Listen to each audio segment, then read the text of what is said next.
life-threatening. With ultrasound training, healthcare providers can identify many of these conditions early in pregnancy and refer high-risk pregnancies to a hospital for safer delivery. The information you gain from ultrasound, in addition to what you learn from the history and physical exam, will help you and the mother determine where it is safest for her to deliver her baby. In this course, you will learn how to operate ultrasound equipment accurately, safely, and efficiently as a part of routine pregnancy care. Ultrasound will not take the place of your current antenatal care practice, but it will become a natural part of it. Here is an example of how ultrasound can help you determine the proper course for delivery.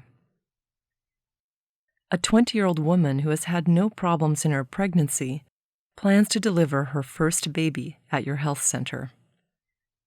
She visits you for a routine antenatal visit at 32 weeks. You detect a condition called placenta previa by ultrasound.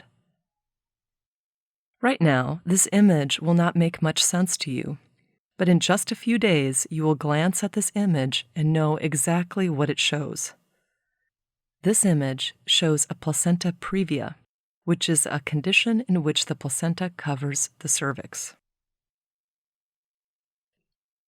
Here is the cervix, the placenta, amniotic fluid, which is black and surrounds the placenta, and the bladder, which is also black because it contains fluid.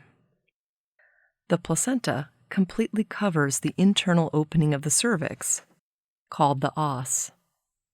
This is called a placenta previa. If this patient attempts a normal vaginal delivery, she is very likely to hemorrhage and die during the birth. From this training, you will learn that all mothers with placenta previa that is still seen by ultrasound at 32 weeks need to deliver at a hospital. Because of ultrasound, this patient had a cesarean section at the hospital at 38 weeks and is still alive. In the next 2 weeks, we will cover how ultrasound works, how to use the ultrasound equipment, how to see the anatomy of the fetus in the first, second, and third trimesters, how to determine pregnancy dating by ultrasound, and how to determine the normal and abnormal appearance of the placenta, cervix, and amniotic fluid.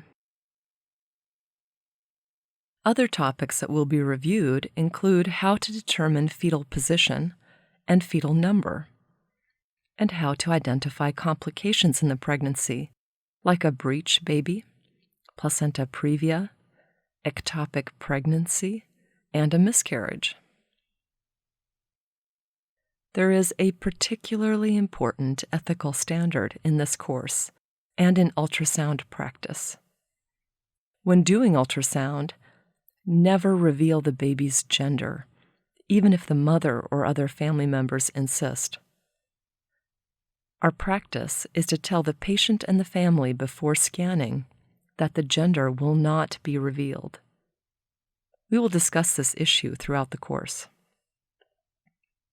Please refer frequently to the participant handbook and review its content, which can be obtained on our website.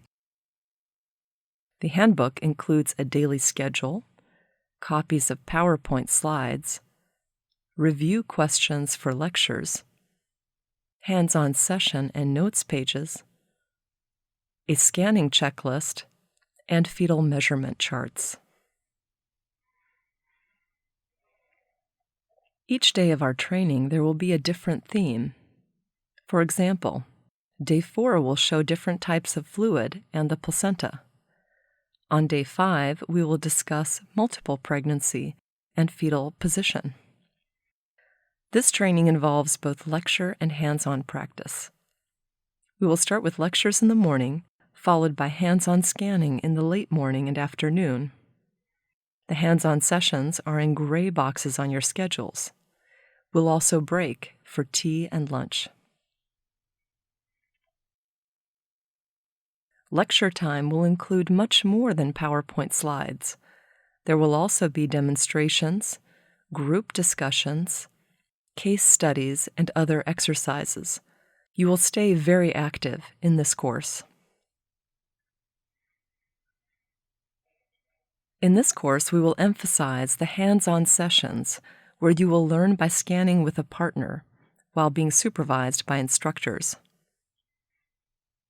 Each hands-on session will have a specific goal and detailed instructions. You will begin by scanning each other, and then you will scan patients in clinic. The key to becoming successful at scanning is practice. The more you scan, the more you will learn. Take every opportunity you have to practice scanning. We recognize that you are already trained and skilled in caring for obstetric patients, so share your experience with each other. You will become even more effective in your work with ultrasound. Give yourself time.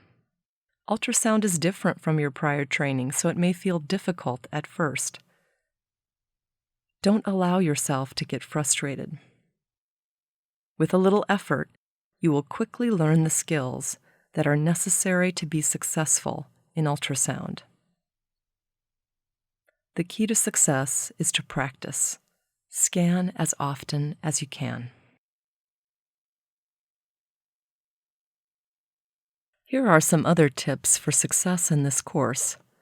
Please be on time for all sessions. Ask questions anytime you are unsure about something in lecture or during the hands-on sessions. Be willing to make mistakes. This is part of the learning process. Work collaboratively with each other. There are no formal exams in this course. However, there is a list of skills you must perform successfully during OB ultrasound. Instructors will watch you scan and demonstrate those skills. For a list of these skills, please check the Scanning Skills Competency Checklist in the Participant Handbook. We also want to hear your feedback about our teaching approach. You will complete feedback forms throughout the course and a formal evaluation at the end of the training. This is your opportunity to help us improve this course for you and future classes. We will also conduct a pre- and post-training assessment to evaluate how much you have learned as a group and how well we are teaching the course.